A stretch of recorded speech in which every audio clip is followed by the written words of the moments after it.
반가워. 나는 미래를 함께 생각하는 코딩쌤이야. 오늘은 블록체인에 대해 얘기해 보려고 해. 요즘 인터넷을 보거나 친구들과 얘기하다 비트코인에 대해 들어본 적 있을까? 들어본 적은 있어도 그게 뭔지 명확하게 설명하기는 힘들 거야. 그리고 블록체인이라는 말은 더 들어보지 못했을 것이고, 사실 대부분의 어른들도 그 정도 수준이야.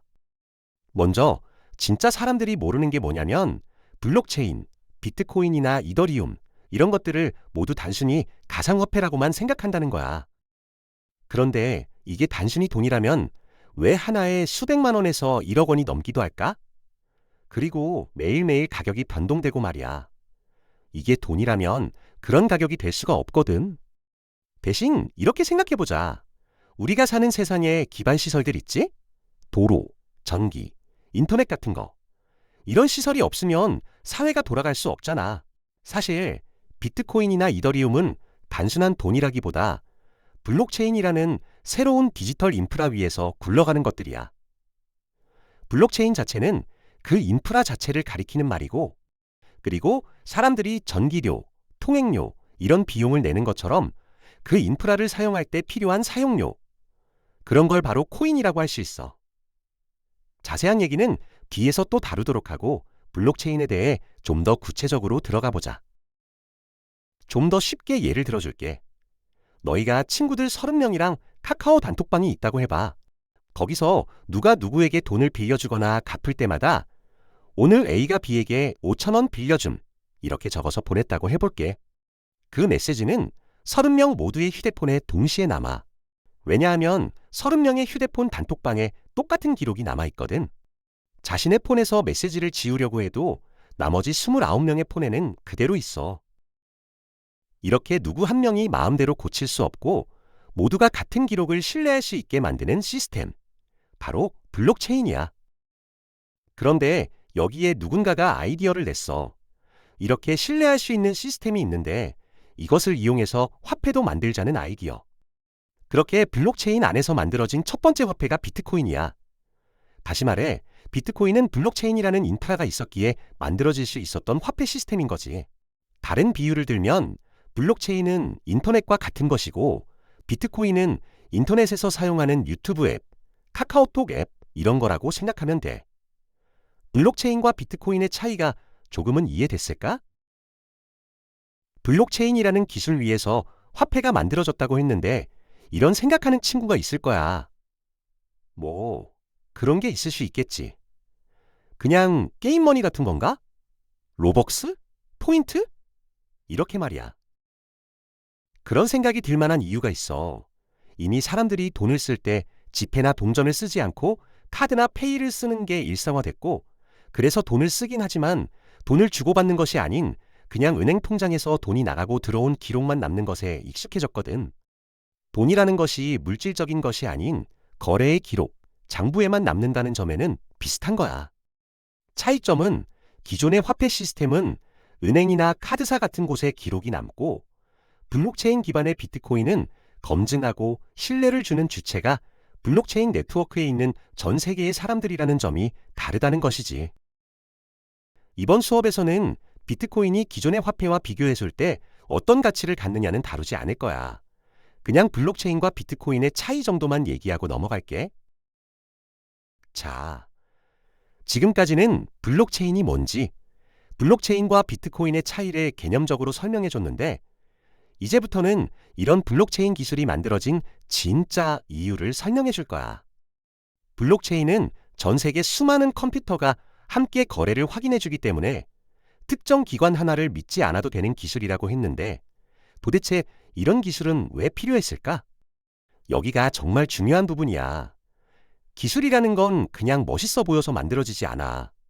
반드시 그걸 필요하게 만드는 사회적 배경이 있거든. 2007년부터 2008년에 글로벌 금융위기가 터졌어. 미국에서 큰 은행들이 무리하게 대출을 늘리다가 한꺼번에 무너졌어. 리먼 브라더스라는 세계 4대 투자은행 중 하나가 파산했고 거대 보험사 AIG도 망할 뻔했어.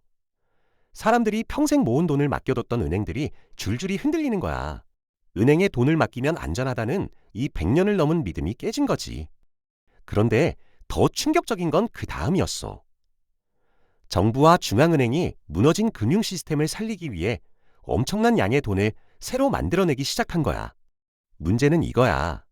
잘못한 건 은행인데 금융 시스템을 살리기 위해 시장에 엄청난 돈이 새로 풀렸다는 거야. 이게 무슨 뜻인지 설명해 줄게.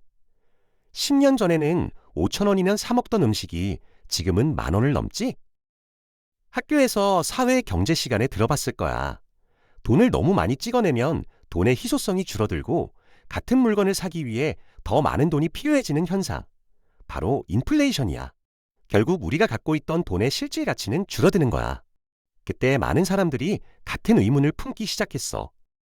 은행이나 정부, 특정 기관 하나를 믿지 않아도 서로 신뢰하고 거래할 수 있는 방법은 없을까? 그때 2008년 10월 31일 사토시 나카모토라는 이름의 누군가가 인터넷에 논문 하나를 올려. 제목이 뭐냐면 비트코인, 개인 간 전자화폐 시스템. 영어로는 피어 투피어 일렉트릭 캐시 시스템이었어. 그 논문에서 그 사람이 뭐라고 제안했냐면 은행 없이도 전 세계 사람들이 사용할 수 있는 시스템을 만들자. 그리고 그 거래 기록은 특정 기관이 아니라 수많은 컴퓨터가 함께 검증하게 하자. 이렇게 얘기했는데 그 핵심 기술이 바로 앞에서 설명한 블록체인이야. 그리고 2009년 1월 3일 사토시는 비트코인의 첫 번째 블록을 만들었어. 이 사토시 나카모토가 누구인지 지금도 아무도 몰라. 일본식 이름이지만 일본인이란 증거도 없고 한 사람인지 여러 명의 그룹인지도 불명확해. 그리고 2010년쯤 마지막 글을 남기고 사라져버렸어. 이게 왜 중요하냐면 비트코인은 특정 회사가 운영하는 서비스가 아니기 때문이야. 페이스북에는 주커버그가 있고 테슬라에는 일론 머스크가 있지만 비트코인에는 그런 사람이 없어.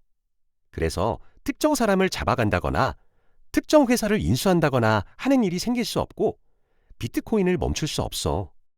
그렇게 누구도 쉽게 멈추거나 통제할 수 없는 글로벌 시스템이 만들어진 거야.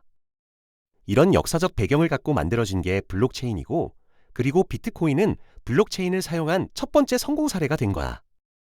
그런데 비트코인은 디지털 화폐라는 기능 한 가지에만 특화되어 있어. 그 이후에 사람들은 이렇게 생각하기 시작한 거야. 블록체인이 이런 믿을 수 있는 신뢰의 시스템이라면 돈의 거래 내역만 기록할 수 있는 건가? 계약서, 신분증, 자격증, 디지털 작품의 소유권 같은 다른 것도 똑같이 위조 못하게 기록할 수 있겠네 하고. 그래서 등장한 게 이더리움 같은 새로운 네트워크야. 같은 블록체인 기술 위에서 작동하는데 이더리움은 블록체인 위에 자동으로 작동하는 프로그램까지 올릴 수 있게 만들었어. 스마트 컨트랙트라고 부르는데 쉽게 말하면 어떤 조건이 맞으면 사람 손 없이 자동으로 작동하는 디지털 계약이라고 보면 돼. 비트코인이 한 가지 기능에 특화된 앱이라면 이더리움 네트워크는 그 위에서 다양한 앱을 직접 만들어 올릴 수 있게 해주는 일종의 플랫폼이야. 윈도우, 안드로이드나 iOS 같은 거지. 앞으로는 보안과 증명이 필요한 세상의 거의 모든 것들이 이 새로운 블록체인 인프라 위로 올라오게 될 거야. 신분증이나 자격증, 지금 너희가 들고 다니는 학생증이나 주민등록증, 그리고 앞으로 받게 될 졸업장 같은 것들. 이런 게 종이나 플라스틱이 아니라 블록체인에 기록되는 시대가 올 거란 얘기야. 전 세계 어디서든 1초 만에 진짜인지 확인할 수 있어. 외국 대학 지원할 때 성적표 번역하고 공증받고 우편으로 보내는 일이 사라지는 거지. 이미 2025년 우리나라에서 블록체인 기술을 활용한 모바일 신분증과 운전면허증이 일부 도입되어 쓰이고 있어. 디지털 작품과 아이템의 진짜 주인. 너희가 게임에서 얻은 아이템이나 직접 그린 그림, 너희가 만든 음악 같은 디지털 작품. 지금은 회사 서버가 마음만 먹으면 삭제할 수 있지만 블록체인 위에서는 그게 진짜 너희 것이라는 게 증명돼. 그래서 진짜 주인으로서 다른 사람한테 팔거나 빌려줄 수도 있어.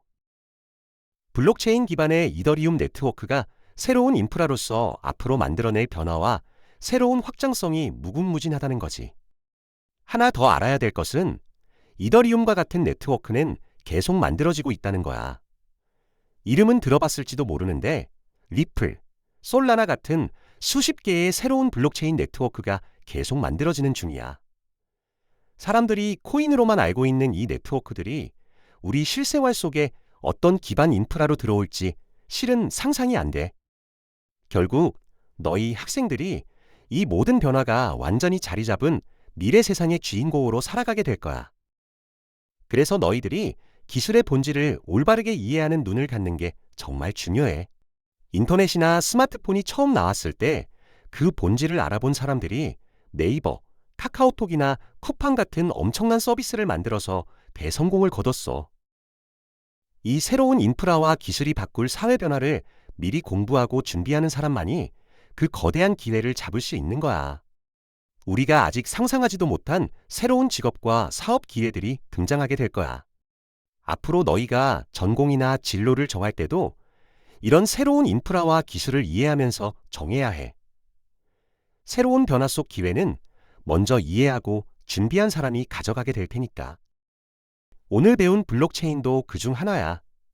이것을 시작으로 앞으로 다가올 멋진 미래 세상을 너희가 멋지게 주도해 나가기를 진심으로 응원해.